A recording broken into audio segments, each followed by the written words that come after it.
السلام عليكم. كنتمنى من الله تكونوا على خير وبخير وانتم كتشاهدوا هذا الفيديو. اليوم ان شاء الله يا ربي جبتكم واحد الحلوى اقتصاديه ورائعه، حلوى ديال البيض المسلوق او حلوى ديال الباستا. مكونات بساطين، اغلب المكونات موجوده في البيت. قبل ما نبداو الفيديو ديالنا ما تنساوش متابعه قناه حلويات الامهات. واللهم صل وسلم على سيدنا محمد وعلى اله وصحبه اجمعين. ندوزو على بركه الله المقادير وطريقه التحضير. بالنسبه للمقادير غادي نحتاجو 5 ديال اصفار البيض، غادي نحتاجو 4 كيلو ديال الزبده يعادل 250 غرام، رشه ملح، خميره ديال الحلوى فئه 20 غرام. غادي نحتاجو كاس ديال السكر سنيده وكاس ديال الزيت، هادو هما المكونات. وغادي نحتاجو الدقيق ديال الحلويات مخصص، يعني دقيق مخصص للحلويات. بالنسبه للدقيق انا هنايا عندي كيلو ونصف، هنايا 500 1500 ديال غرام ديال الدقيق. ما نقدرش نعطيكم الدقيق يعني يعني مضبوط شحال دات لي، حيت نتوما عارفين الحلوى لا كل مره شحال كتوز.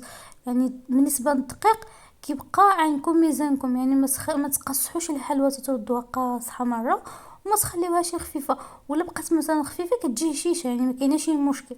ما غير ما تقصحوهاش يعني تولي قاصحه تقصح معاكم بزاف. الا بقات خفيفه يعني غتجي هشيشه بزاف، ولكن العكس الا صاحت يعني ما غتصدقش معاكم. يعني من احسن انكم يعني ما تقصحوهاش. بالنسبه للطريقه ديال التحضير، اول حاجه كما شفتوا غادي نخلط اصفر البيض مع الزبده، من بعد غادي نضيف عليه سكر سنيده، وغادي نضيف عليه الزيت. من بعد ما نخلط السكر مع الزبده يعني حتى ينسجمونا مع بعضياتهم، حتى يتخلطوا مزيان. وكما كتشوفوا من بعد ما غادي نخلط اصفر البيض مع الزبده مع ديك رشه الملح مع سكر سنيده. بالنسبه للسكر سنيده غادي نضيفوه عبر الدفعات او تضيفوه كامل، يعني ما كيأثرش، كيبقى لكم حريه ديال الاختيار كما بغيتو. انا هنا ضفته عبر الدفعات. بعد ما نخلط السنيده مع الزبده تنشوف ان الخليط ديالنا تجانس مع بعضياتو ودوك حبيبات السكر يعني ما بقاوش، غادي نضيف الزيت. حتى بالنسبه للزيت غادي نضيفو حتى هو تدريجيا، يعني ما غاديش نضيف الزيت يعني كامل في دقه واحده، غادي نضيفو عبر الدفعات. بالنسبه للدقيق حتى نخلط هاد المكونات كاملين مع بعضياتهم، غادي نبقى نضيف الدقيق، وحتى الدقيق غادي نضيفو تدريجيا حتى تجمع معنا الحلوى، يعني تنشوفوا ونخليو العجينه يعني خفيفه، حيت هاد الحلوى الا بقات العجينه خفيفه راه كتصدق معكم وكتجي هشيشه ما شاء الله. يعني اش غنقول لكم، ما نقدرش نوصف لكم، كنتمنى انكم تجربوها. واحد الحلوى اللي اقتصاديه بزاف وكتخرجنا كميه لا باس بها، وفي نفس الوقت كتجي رائعه ومذاق رائع. انا متاكده انه اللي هاد لا غادي يرجع يعملها مره اخرى، حيت صراحه يعني عن تجربه واحد الحلوى ما نقدرش نوصفها لكم. هي ما كتديناش بزاف ديال المكونات، ولكن المذاق ديالها شي حاجه واعره. كنظن الحاجات مهمه كامله شرحتها لكم. المهم هنا غادي نجمع العجينه وغادي نرجع معكم باش ما يجيش فيديو يعني طويل. وانا من بعد ما جمعت العجينه كما كتشوفوا غادي نقسمها الى قسمين. واحد القسمه غادي نعمل فيها النكهه ديال الفاني، واحد القسمه غادي نعمل فيها الكاكاو. هاد المرحله هذه كتبقى اختياريه، الا بغيتوها كامله تعملوها فاني غادي تعملوا فاني في الاول، الا بغيتوها تعملوا فيها الكاكاو غادي تعملوا الكاكاو في الاول. انا بغيت نعمل خرج منها يعني 2 شكيلات، يعني هاد الحلوى خرج منها 2 شكيلات. بالنسبه للقسمه الثانيه كما كتشوفوا غادي نعمل فيها ديك شاصيه ديال الكاكاو كامله ديال 7 غرام، يعني 8 غرام. غادي نعمل فيها كامله، يعني غادي نعدل ديك الكاكاو كامل. وهذه القسمه الاولى مزيان النكهه ديال الفاني. هنايا غادي نخدم مزيان ديك الكاكاو حتى يدخلنا في العجينه كما كتشوفوا، يعني حتى ينسجمنا عفوا في العجينه. يعني كما كتشوفوا كنعمل شويه وكنجمع وكندخلوا في العجينه كنعمل شويه وانا كنخلط، كنعمل شويه وانا كنخلط حتى تشوفوا في الاخر كيفاش غنحصلوا على العجينه. يعني كما حتى اللون ديالها غادي يتغير، يعني ما تبقاش في الكولور كما شفنا، حتى الكولور ديالها غادي يتبدل. حتى بالنسبه للاشكال غادي نعدلهم مختلفين. اول حاجه هنايا ديال اللي عملت فيها النكهه ديال الفاني غادي نعملها على شكل حريبلات، غادي نشكلها حريبلات وتبارك الله هي كتنفخ معنا، يعني كتولي كبيره ما شاء الله. يعني من احسن انكم تعملوها صغيره باش ما تجيش يعني الحلوى كبيره بزاف، حيت هي كتنفخ يعني تبارك الله كيتزاد الحجم ديالها، يعني كيتذوب الحجم ديالها على اللي كنعملو.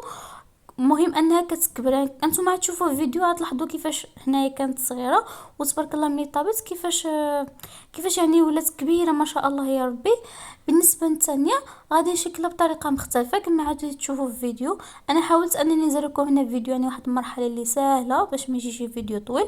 هنايا كما كتشوفوا عاود شكلتها بطريقه مختلفه على الاولانيه، باش حتى مثلا الا نزلتوها كتجي اول حاجه مذاق مختلف، ثاني حاجه تشكيل مختلف، يعني كيكون يعني الشكل ديالو مختلف، كيكونوا جوج شكلات. المهم انا حاولت انني نخرج منها جوج شكلات ديال الحلوى. نتوما بغيتو كما قلت لكم باختيار، بغيتو تعملوا شكل واحد، بغيتو تخرجوا شكلات، بغيتو ثلاثه اشكال، يعني نقسموا عجينه على ثلاثه ديال الاشكال، ما كيبقى داكشي اختياري. هنا من بعد ما شكلت الحلوى مي غادي نشكلها، غادي نطيبها، وغادي نرجع معكم في الطريقه ديال التزيين ديالها. انا حاولت انني نشارك معكم مرحله بمرحله باش يجي فيديو مفهوم. وهنا من بعد ما طابت كما كتشوفوا الحلوى تبارك الله، يعني ضاعف الحجم ديالها، يعني جات كبيره ما شاء الله. ومن بعد غادي نزيدوا لها الشوكولا، وغادي نزيدوا لها البسكوي. بالنسبه لهنايا النوعيه ديال الشوكولا اللي استعملت انا استعملت ماكاو. نتوما كيبقى لكم تستعملوا اي شوكولا بغيتو، المهم تكون نوعيه جيده على حسب المذاق باش يكون المذاق مزيون. انا استعملت ماكاو. بالنسبه للبسكوي اي بسكوي كتفضلوا كيعجبكم يمكن لكم تستعملوه، يعني ما كاينش اي مشكل. باش ما يعني ما لزمكمش انا ضروري خصكم تستعملوا واحد النوعيه. المهم كيبقى هذه المرحله هذه اختياريه، اي شوكولا بغيتو تستعملوها. الا بغيتو مثلا حتى انكم تعملوا شوكولا وحده، تعملوا شوكولا سوداء وحده شوكولا بيضاء، يعني المهم حسب يعني اختياري داكشي، ما كاينش الاشكال. هنايا في هذه المرحله هذه كما كتشوفوا غادي نلوي الحلوى ديالي في شوكولا، من بعد غادي نلويها في بسكوي. كما كتشوفوا يعني طريقه سهله وواضحه. غادي نعدلها كامله وغادي نرجع معكم بنفس الطريقه، يعني ما كاينش اختلاف، كما كتشوفوا يعني في نفس الطريقه. بالنسبه للكميه ديال الشوكولا نواغ اللي كفات من هاد الحلوى 500 ديال غرام، 500 غرام فقط، يعني ما غاديش تزيدوا فوق منها، وغادي يبقى لكم واحد شويه، غادي تكون واحد شي حاجه منها. بالنسبه للبسكوي كتهرمشوا في الطحانه، يعني ما كايناش بغيتو بيدكم من اختياري، ما كايناش مشكل وما كايناش الفرق. يعني المهم بغيتو تهرمشوه بيدكم، بغيتو تهرمشوه في الطحانه، المهم على حسب المتوفر واللي جاتكم سهله. وهنا وصلنا الى النهايه ديال الفيديو. كنقول لكم شكرا على مشاهده الفيديو، وشكرا على الاشتراك في القناه. ما تنسوش متابعه قناه حلويات الامهات فضلا وليس امرا باش يوصلكم كل جديد. وهذا هو الشكل ديالها النهائي كما كتشوفوا، واحد الحلوى كتجي رائعه اقتصاديه، مكونات بساطين كما شفتوا، يعني اغلب المكونات موجودين في البيت. كنتمنى انكم تجربوها وتردوا لي في كومونتيرات يعني كيفاش جاتكم. واحد الحلوى اللي رائعه رائعه رائعه.